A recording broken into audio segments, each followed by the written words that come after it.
wanted to ask you about the VAR last night and then VAR in general, because you got robbed last night. As far as I'm concerned, you didn't deserve a point, but you got one and it was ripped off. Man United on Wednesday, you can argue the red card for Marcus Rashford, but the offside goal, both teams handballs, the forearm smash to the head of Højlund from a player already booked, not even looked at.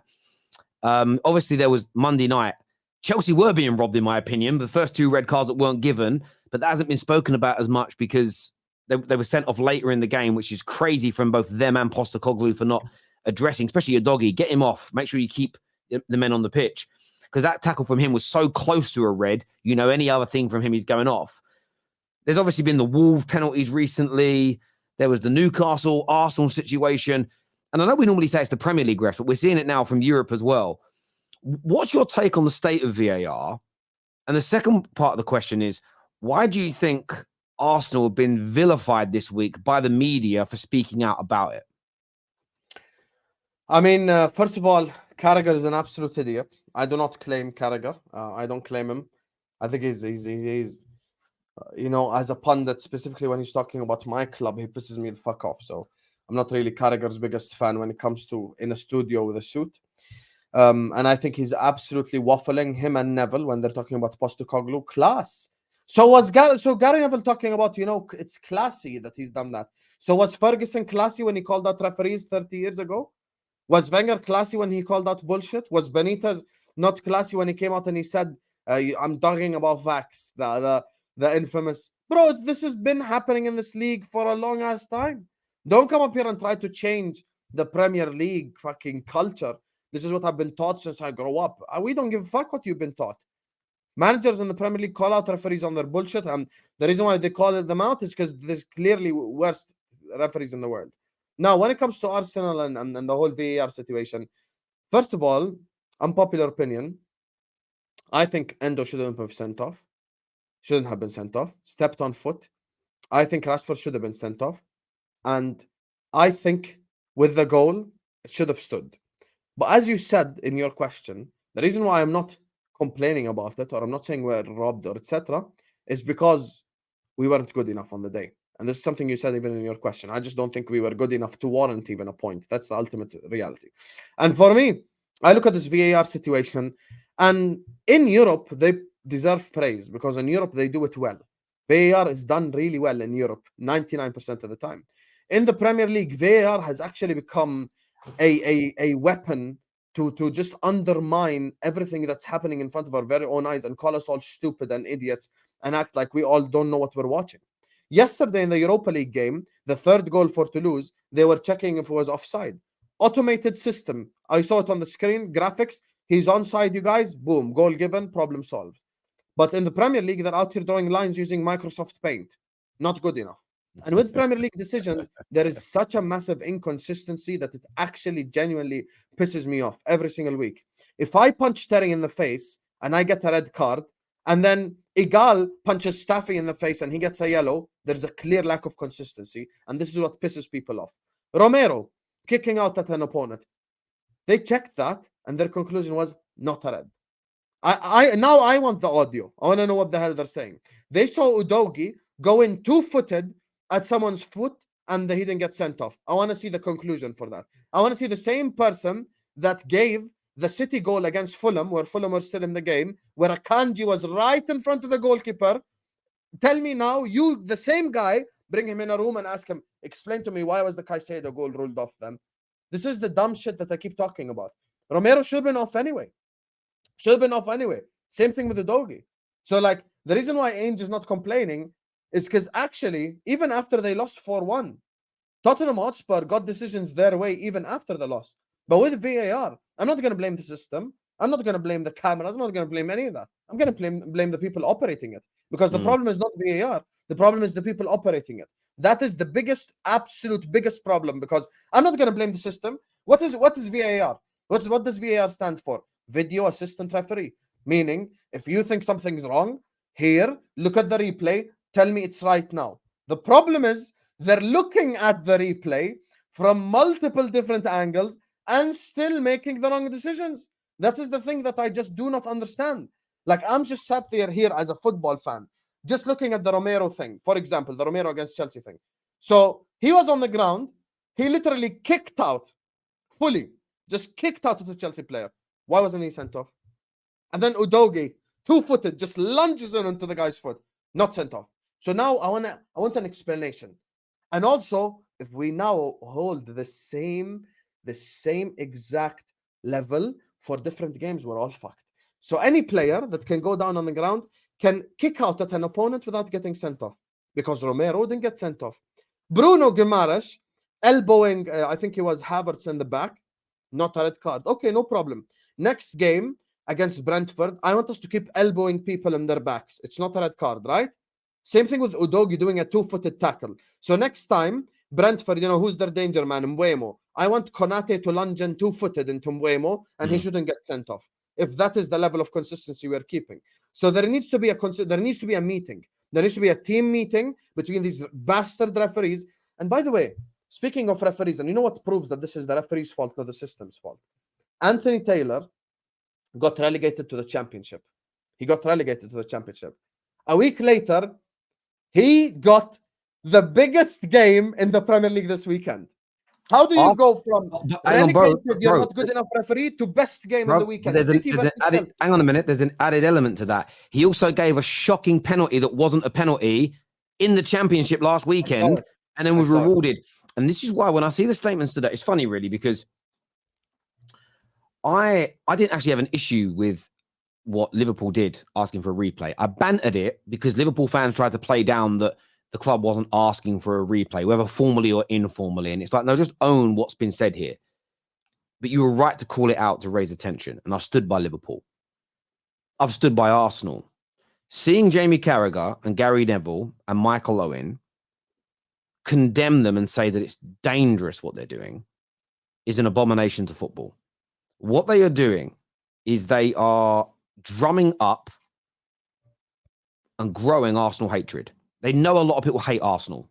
Liverpool fans, Man United fans, Spurs fans, Chelsea fans, West Ham fans, Millwall fans.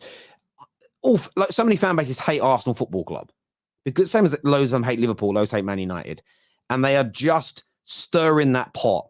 Yeah, they're crybabies. What about the decisions that they get? And Arsenal are not saying that they're the only club that get ruined. They're just pointing out the mistakes that have happened against them. The mainstream media should have come out and yes, it is an abomination. It is an absolute abomination to football, because what you're doing here, Drummer, is you're playing down the legitimacy of the claims that are being made by Jurgen Klopp and Liverpool, by Arsenal and Mikel Arteta, by the majority of football fans. And it isn't that I don't think there's a conspiracy against any one club, but it's more the inconsistencies and the lack of explanations, detailed explanations, which educate us that the problem is here. And it leads to anger. Then what you see is you'll see a situation where then Carragher does an article talking about how VAR's got to go and it isn't doing what it's meant to and it's broken and it's ruining football. But yet when a manager calls it out, they say it's dangerous and it shouldn't happen. And you're going over the top. And they did exactly what I said they would do. It's all about creating drama. It's the Kardashian effect. Because now what Carragher knows is people are going to kick off and go, but you said, but you said, but you said. So when he puts out clips and videos, they get quote tweeted and people go for him. It's what they want. It's the drama surrounding it. And I understand it when it comes to talking tactics or how good a player is. I think it's fair game on that. But when it comes to an element of the match that is genuinely, you thinking that Mo Salah's world class and Jamie Carragher saying he's not, debating that, ripping into each other as an example, that doesn't damage football. It's just fun.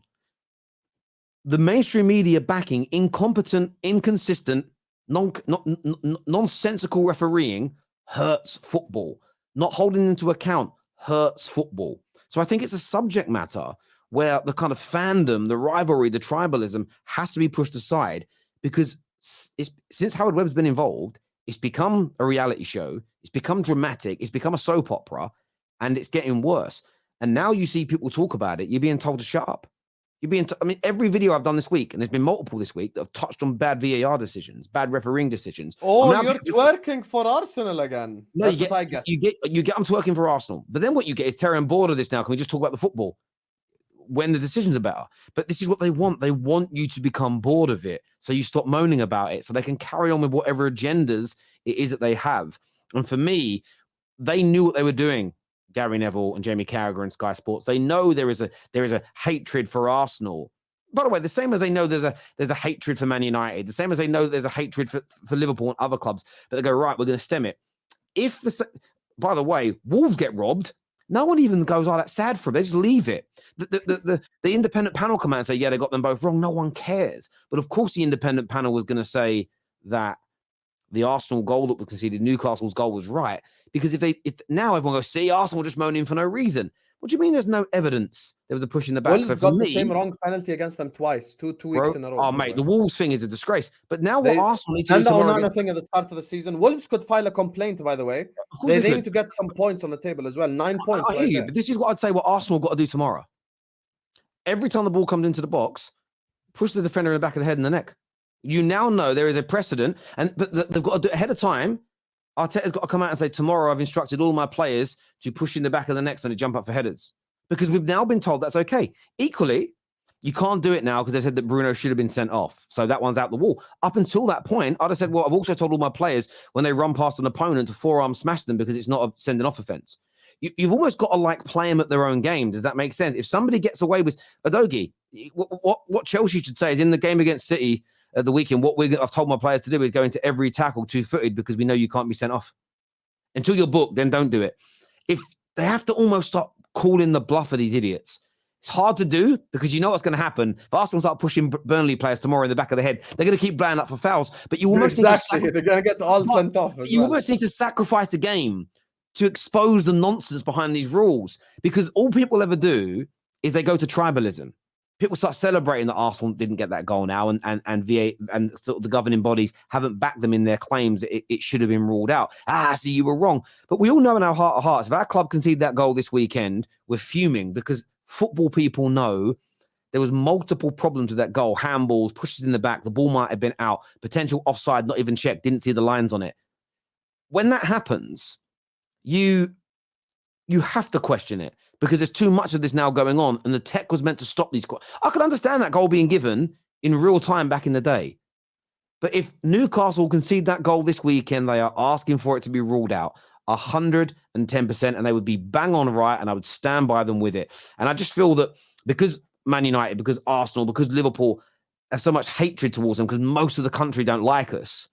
And then the worst bit is our fans all then, and that's an Arsenal fan, he super chatted yesterday, but you know what? I'm done with sticking up for everybody else now. When anyone else gets done, I'm just going to laugh at them because everyone laughs at my club. And I'm like, see, the media has won. They have forced you into submission to not look. You're not looking to fix football. You're just going to join in with the drama.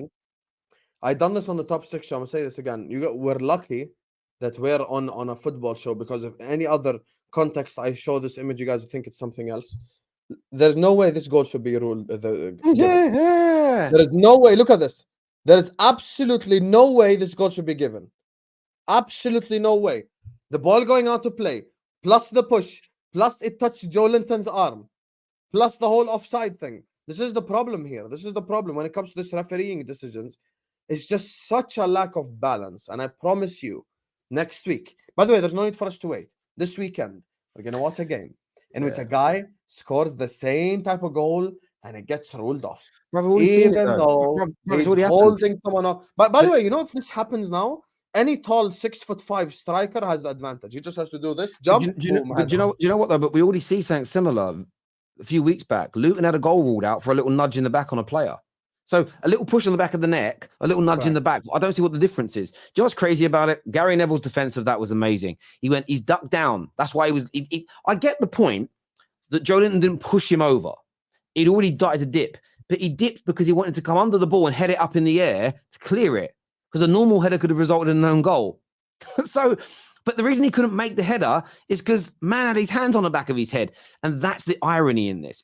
If tomorrow the ball gets crossed in, and I can't remember what's his name, Callum Wilson puts his head back to head of the ball. But if he puts his head back and he can't bring it forward because an opponent puts his hand on his head to stop his head from moving, it's a foul. It's a foul.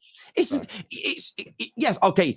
the defender didn't push his head back into that position, but he stopped him from being able to make the header. It's a foul every day of the week and a penalty. It's crazy. It's really, really crazy to me the way that people have been gaslit into believing this.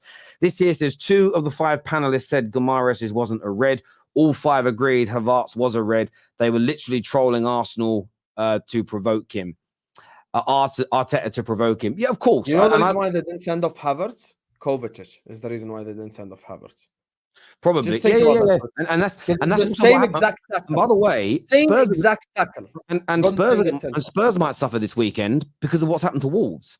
Wolves at some point are going to get a very lenient decision that shouldn't go their way.